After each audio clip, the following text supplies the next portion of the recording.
If you ever Google shipwright tools, most likely one of the first things that'll come up is a caulking mallet. And these strange looking mallets are very specific to caulking a boat. They have this very long head and they have these longitudinal slots in here. Now from my reading, what I understand is those slots are to reduce the fatigue, so it adds a little springiness to the mallet when it's being hit on a caulking iron. The other thing that I have read is that it gives the mallet a nice ring. And you can imagine that how many taps you'd have to make on this over the day that you'd want a pleasant sound. Now, I think this just might be ship lore, but I've also read that when there was a large ship being caulked, that they would tune the mallets so that all of the shipwrights' mallets were ringing in the same tone. Either way, we're going to build this caulking mallet today on the art of boat building.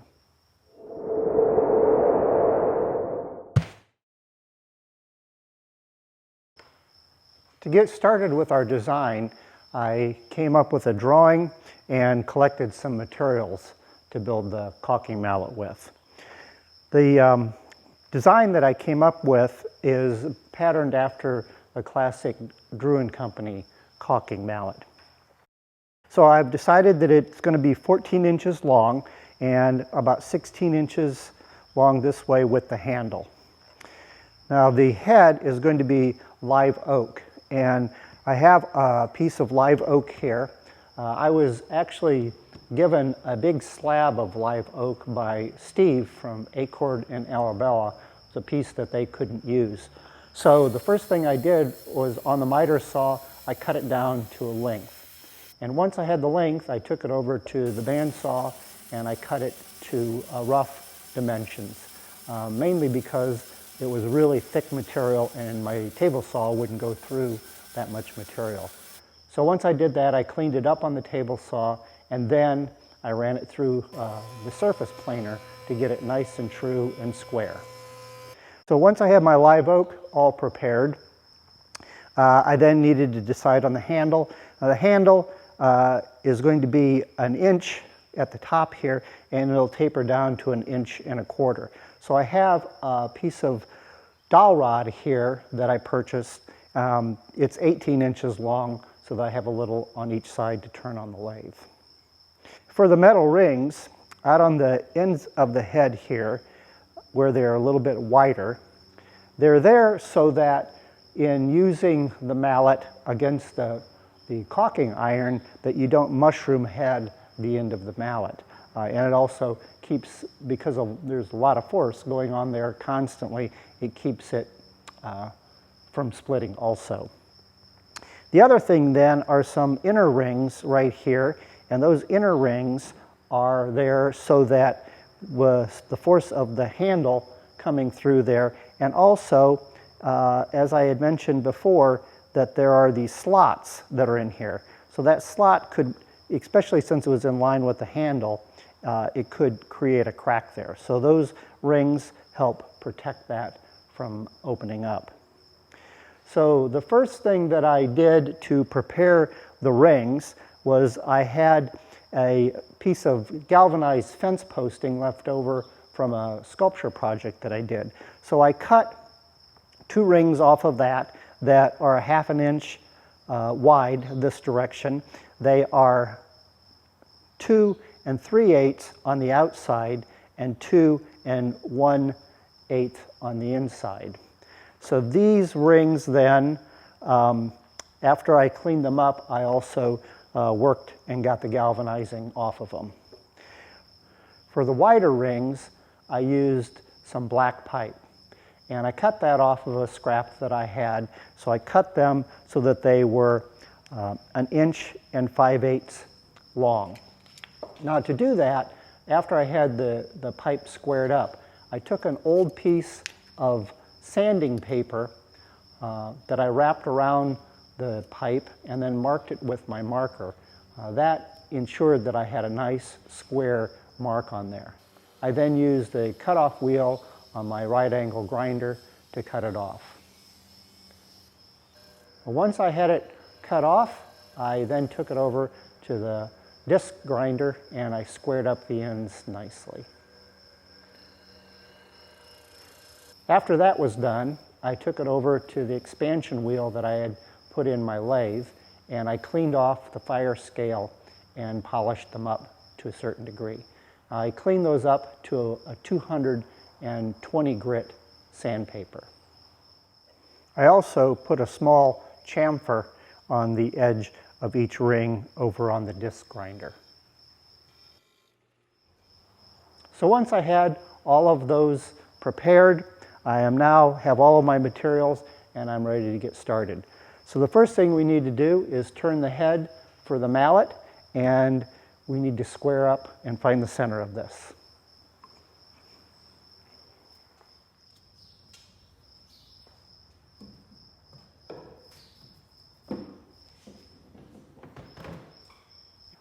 To square up the head, I take my 45 here and draw a line, and then one the other direction.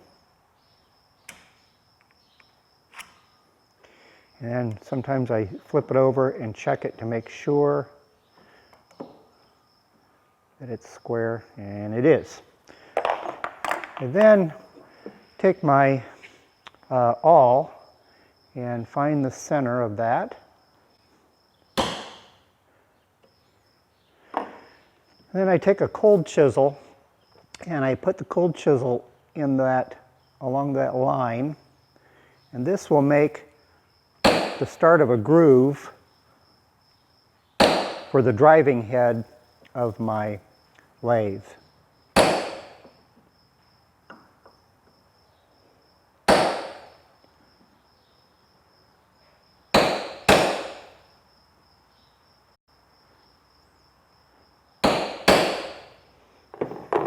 And we'll get the other side done, and then we'll put it in the lathe.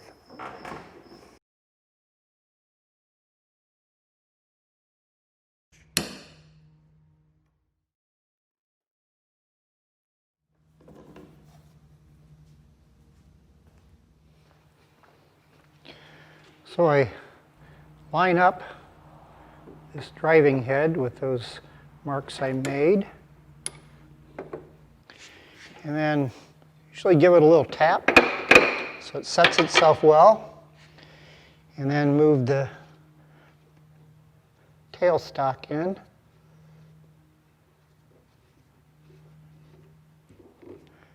Tighten that up. So now we need to adjust the tool rest. And the tool rest needs to be as close to the stock as possible without it hitting it.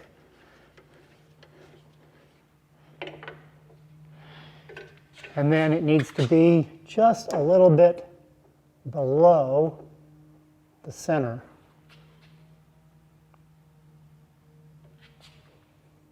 Like that. Make sure it doesn't hit. And now we're ready to get started turning.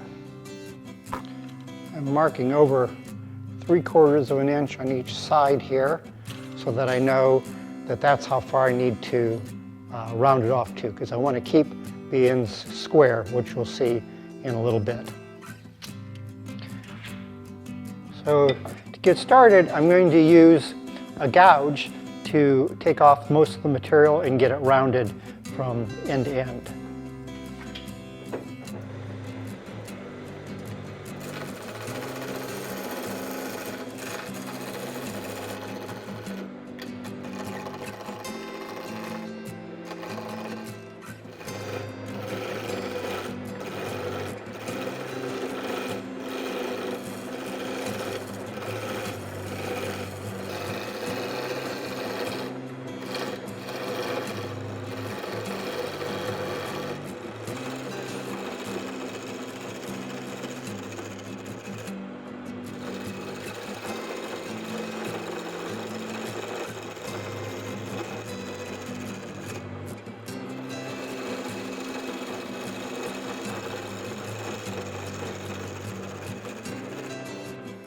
Now that we've got it basically round, we want to find the center of it.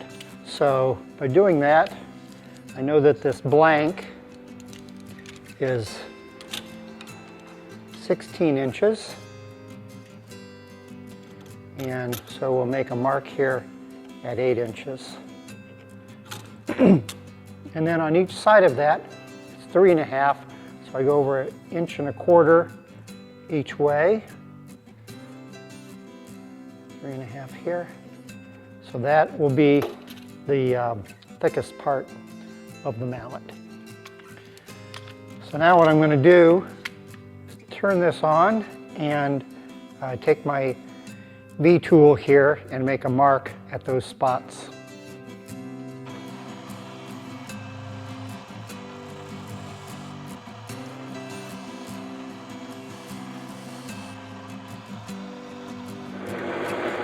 Once I get close to the tolerances I need, I use this skew chisel, which I can go along here and make it very flat.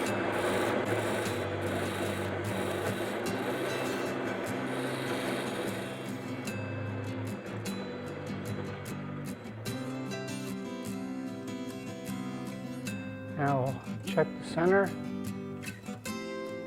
Perfect. Now I've set this caliper at a 64th of an inch larger than the inside of those rings. So that way I should be able to stretch those rings and get a nice tight fit on there. Now I can turn my attention to turning down these other two sides.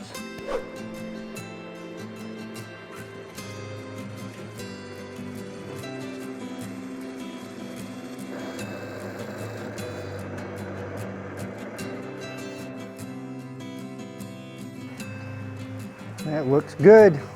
Now that I have this side finished and turned down, and I've checked that with my calipers, I can turn my attention to the other side. Now that I've got my tool rest moved over, to get started on this side, like I did over on my right-hand side here, so I'm going to take this parting tool and I'm going to work in here until I get down to about the diameter that I want, and then I'll do the same on the outer point. Then I can take my gouge and work back and forth and take off the bulk of the material.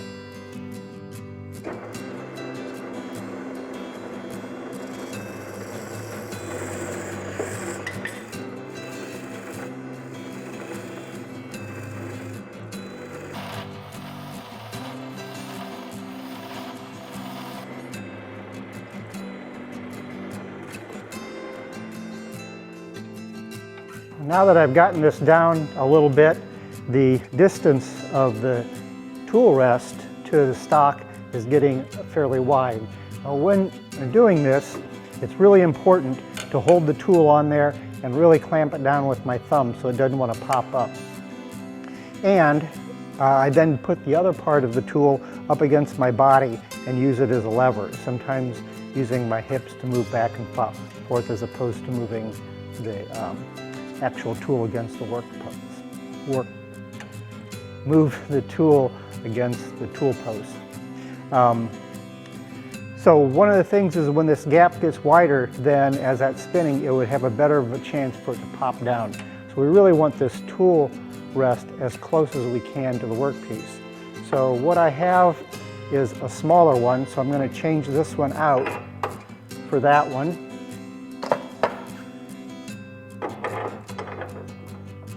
And then reposition this. I may have mentioned, I think I did mention in an earlier video that I inherited this lathe from my grandfather. And it's an old Delta lathe, and in addition to the lathe, all of the lathe tools I have, I inherited from him as well. He died in 1965.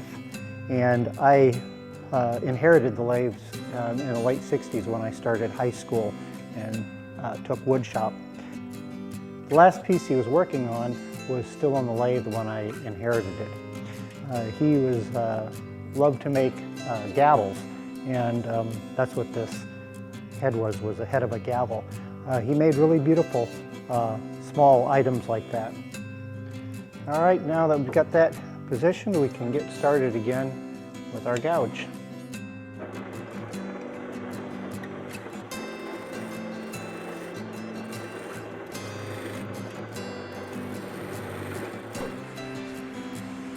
It's amazing how smooth I can get that with just that skew. Man, we are having a huge rainstorm. Hopefully it's not too loud in here for the audio. So I've got everything all trued up to the radiuses that I need, or I should say diameter. I put a marking groove here in the center so that when I do drill the hole, I'll know right where the center is. And I also use my parting tool on the end to get the exact length of it. So what I'm going to do next is to put a little chamfer here on this the thicker part of the head so that those rings will be a little easier to slide on there.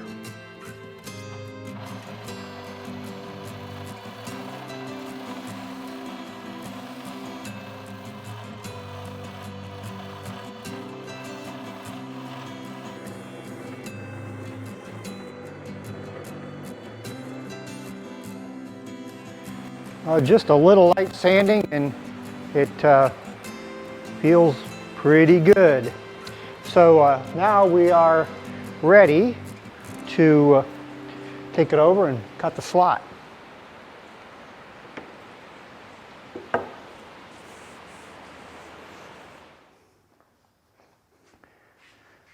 Well, my original thought in order to cut these slots was to plunge cut them on my table saw. So what I did was I made a template of the headstock with it cut out. And what I realized is because it's a 10-inch blade, that with that radius, it really doesn't come up high enough. So when I put this on here, you can see when I put that template next to the blade, these red lines are the outer limits of the slot. And this is the center line of the head. Well, you can see this does not come up really far enough at all. In fact, it only comes up about 5/8 of an inch. If I raise that blade up to get past the center line, then the cut would be way too long. So I realized what I needed was a saw blade that is a smaller diameter. So I started thinking about what I had around the studio that would work, and I realized I had a biscuit cutter attachment that fit on a right angle grinder. So I got that out, and sure enough, it was a 4-inch blade, and that's exactly about the size that I needed. So I did a little bit of modification and disassembly of it so that the blade would be fully exposed. I then attached it directly to my workbench, and I switched out the grinder for a different one in that the other one had a paddle switch on it and this one has a direct switch. So you can see if I put the template here that the blade comes in here past the center line nicely, and it's almost exactly the width or the length of the slot that I need. Now I put a stop here because the blade will be turning in this direction and it wants to move the workpiece that direction. So I put a stop here of where I wanted the limits of that cut to be. So we'll get started.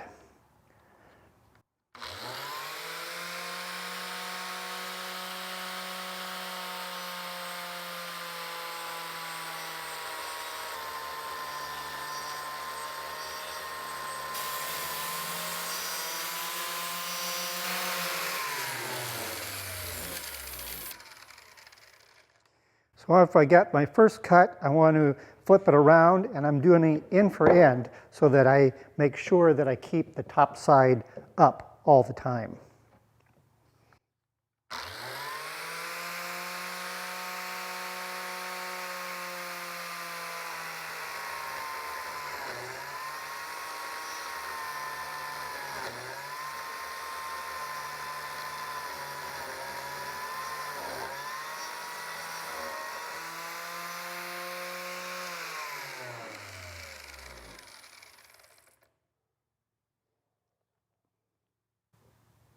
Okay, now I'm going to move my stop over so that I can cut the other side.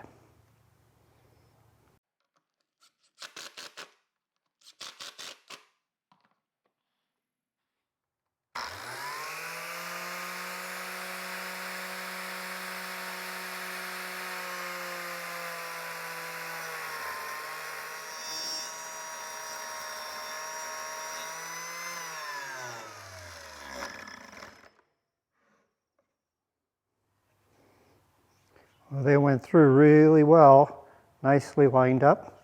Pretty happy with that. You can see why I kept these square stocks on the end of it so that it was easy to manipulate that and keep those slots all lined up. So the next thing I need to do is to finish up these slots and also to drill a hole through here for the handle. As you can see, that'll also, these square heads will help it keep it nice and straight on the drill press. Over at the drill press, I used a 1-inch spade bit. I used a spade bit so I could tell when it poked through the bottom. That way I was able to drill from the other side to avoid any tear out.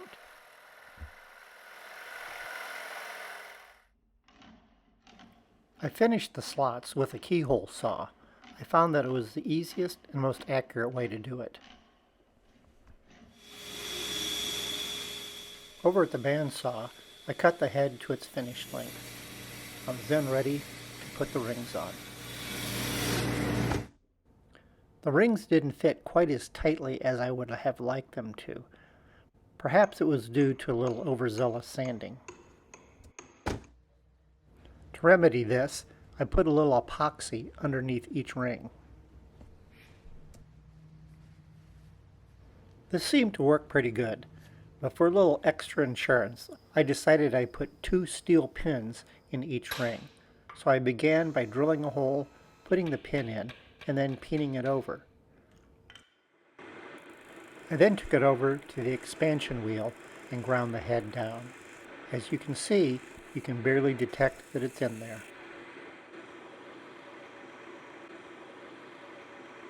Well, those rings aren't going to go anywhere now.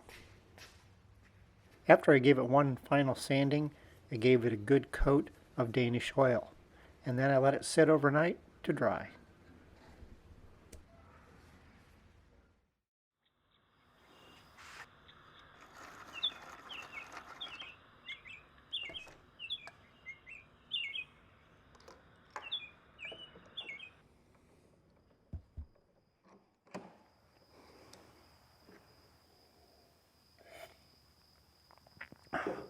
Well, good morning.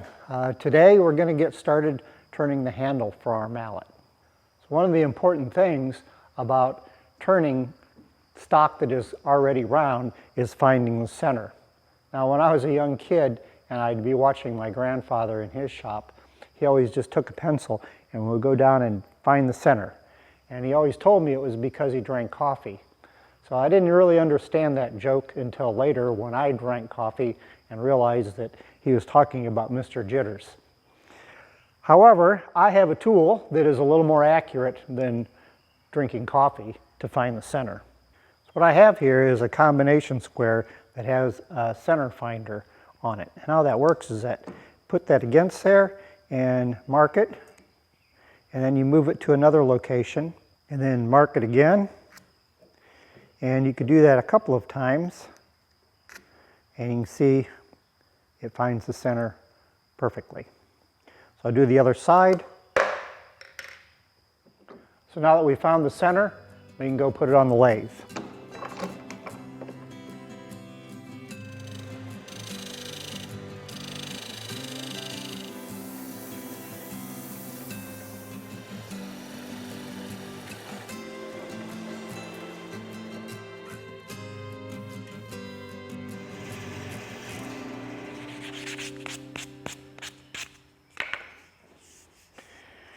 The handle turned out nice. Now let's see how it fits. That is pretty nice. I'm pretty happy with the way that turned out. One of the things about, I'm not going to oil the handle, and I made sure I did not get any oil in the hole here. A lot of shipwrights would take it out of the handle out of the thing in order to store it more conveniently in their toolbox, because you can imagine it's a pretty big tool. So a lot of them will stick up a little higher. Anyway, I am, got to say, I am pretty proud of the way that turned out. I'm going to really look forward to using this on caulking the boat. So as always, thanks for watching, and remember, if you're going to make it beautiful.